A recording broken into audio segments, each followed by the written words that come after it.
So we're around like 2/3 of the way through the year, and right before like Q4 hits, when all of the cool tech rolls in for like the holidays, for Christmas and stuff, I thought I would do like a best tech so far of 2025. Some of the best things that we've seen, some of my personal favorites. It's almost like my top 10 list. We will begin with smartphones because it's the things that we use the most. And before we start, we do have a bit of a giveaway for one of the items. I won't spoil who it is, so just be sure you're subbed, make sure you follow, and I will coordinate with the winner. Follow me on one of the social sites. That's how I will verify you.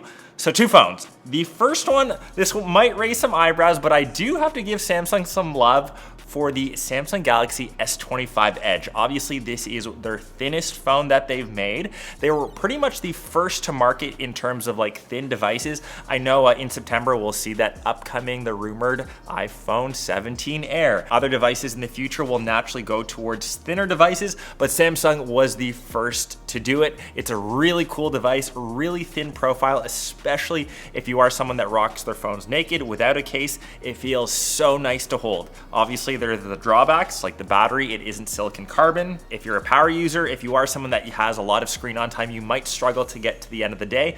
But if you are just someone regularly using your device, this is probably the one that I would go for in the Samsung lineup. And at least on the flip side, the camera, which is something that you use the most, that is the main one, the 200 megapixel sensor found on the S25 Ultra, as well as the Galaxy Z or Z Fold 7, which kind of getting into folding phones, it's not the Samsung. I will still give props to the Honor Magic V5. So my full review of this device is coming, but if you are in the market for a folding phone, once again, this has to be the one that you're gonna try to get your hands on. It is the thinnest folding phone on the market, and I feel compared to say Samsung, Honor has just nailed this design for several years. Samsung is finally getting up to speed with their foldables game. They are a similar profile, similar sort of thinness, but the way that this looks, in my opinion, it's just the most premium. This Dawn Gold colorway, the fact that the camera bump, although it's large, you don't get that really weird wiggle or wobble like you do with the Fold 7. Unlike the Samsung, this has a silicon carbon battery, so it lasts longer if you're into media consumption. If you like using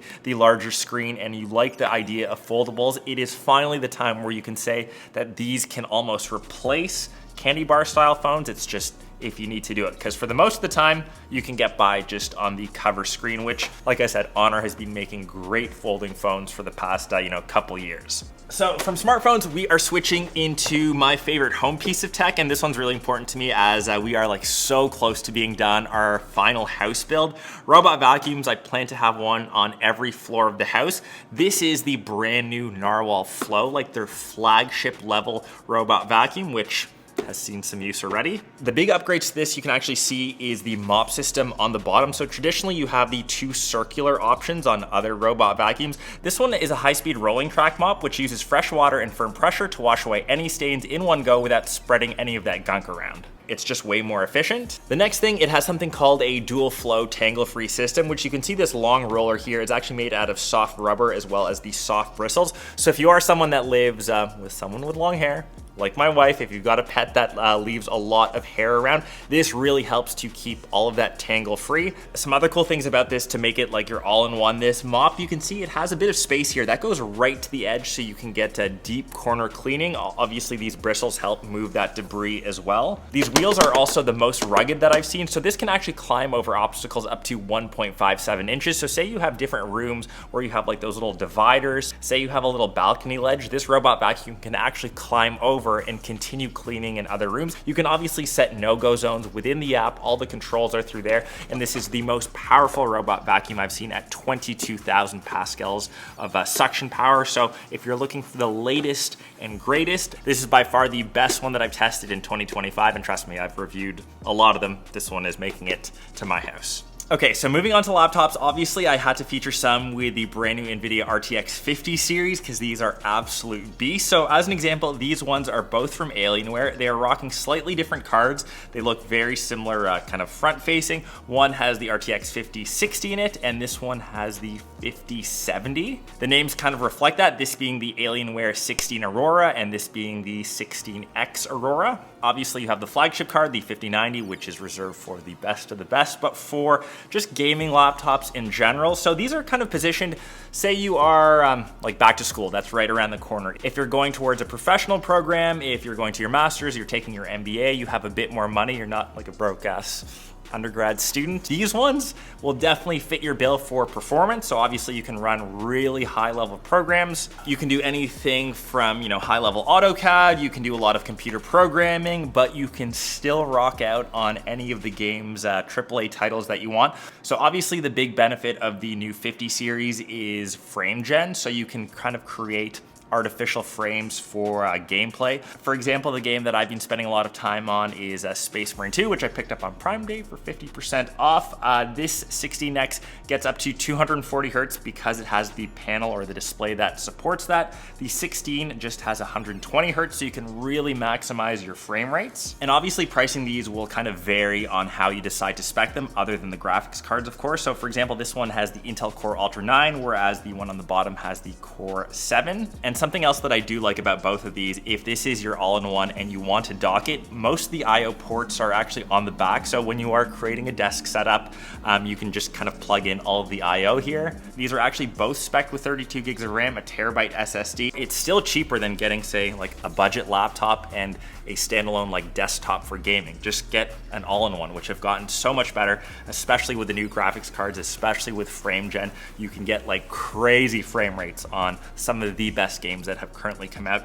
These are two of my faves once again for the year. So moving on to Apple stuff. So firstly, their MacBook Air was their latest, I guess, like computer. Nothing has really changed with the M4 chip unless you need sky blue, get an older M3 or the M2. Technically the iPhone 17 as of this video hasn't been released. So currently I will still kind of keep this in this category since it is within a year. This is the redesigned Mac Mini, which came out at the end of last year.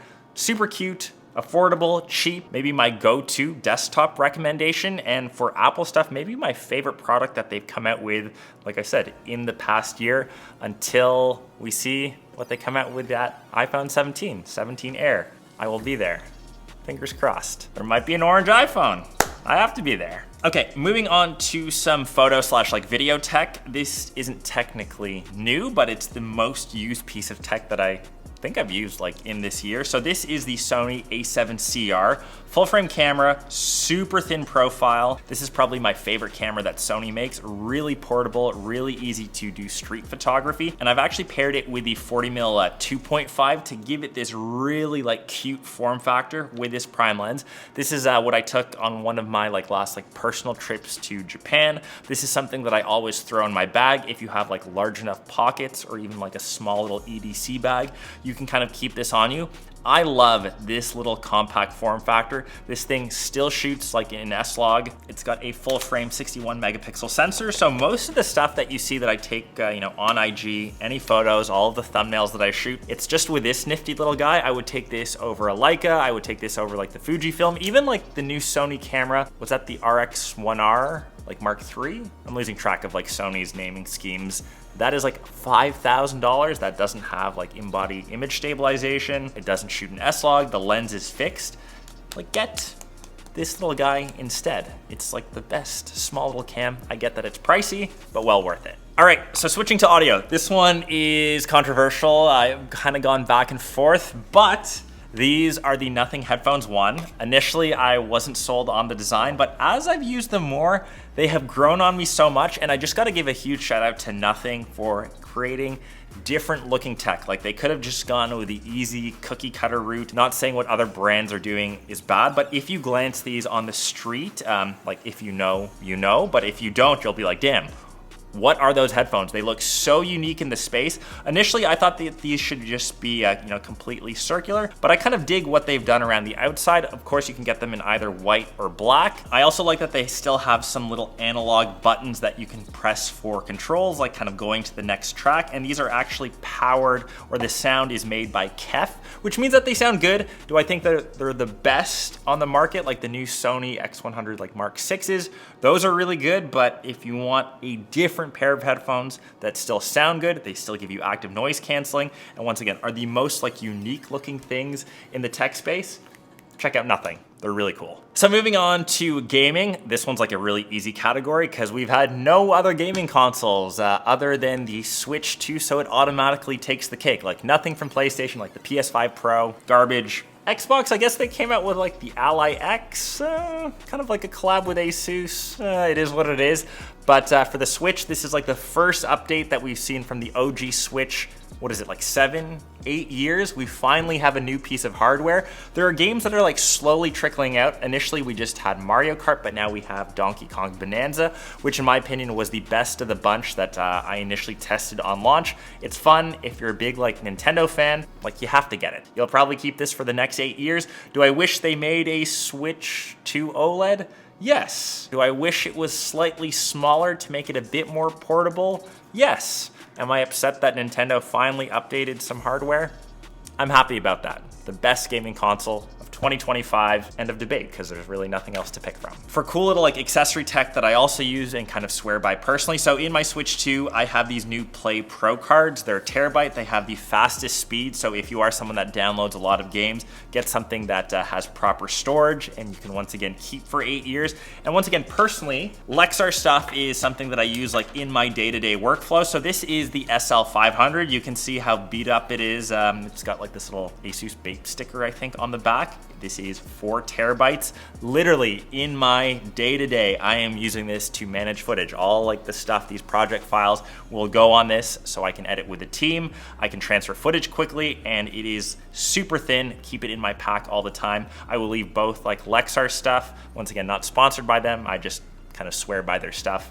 They're solid. So backpack tech, I do quite a few like EDCs or what's in my tech travel bag. My go-to for the year, this is kind of tried and trusted. This is the new RSF City Pack. I think it's like the City Pack 3. This one specifically is their X-Pack line, which has, obviously I'm a fan of orange. It has that detailing on the inside. I have a separate video on my like back to school guide, which you can watch after this if you want, and I go into full detail. But if you're looking for like an all-in-one backpack, your day-to-day, whether you're in school, whether you're going to the gym, whether you just need to haul stuff around, check out RSF. Even the 16-inch Alienware laptop that is pretty beefy fits in that with no problems and still room to spare.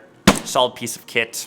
I use it every day to bring my stuff and back to the studio. All right, last but not least, the fun stuff. Technically not tech related, but obviously I love Lego. You can see all the wicked builds that I've done over the years. Helps that I've been sponsored by them. I guess my love for them finally came through. Not particularly for this like video, but this was one of the coolest builds that I did in 2025. It's called Jango Fett's Fire Spray Class Starship. We all know this is called the Slave One. I get it, Star Wars is owned by Disney. Lego wants to keep this, kid friendly. It's the Slave One, people. Everyone knows that that's what it is. It's a really cool build, like I said. It's got some really cool details. The landing pad kind of comes up. Obviously, you can interact with the minifigures. Technically, this doesn't remove or like lift up, but you can kind of put them into the cockpit. Super cool display model. Obviously, this being a UCS, like the Ultimate Collector Series, you want to have it displayed. I kind of actually like it when it's on the bottom. Technically, you can show off some of the details like that, but if this is just living, say like on a desk, you can see how I have some of my other UCS models just part of my set. I think Lego is the coolest thing. It puts the biggest smile on my face, honestly. Not just this year, but in general. But that has kind of been the best tech so far into like Q4, 2/3 of the year done. If you've got any like fan favorites, if you know any pieces of tech that you use like on a daily that you couldn't have lived without before you got them this year, let me know what they are. Hope you guys enjoyed this one. And remember, just be sure to comment your favorite piece of thing, since that special bonus like giveaway item, which I won't spoil what it is on the way to one of you guys. Catch the rest of you in one of my next vids. Peace.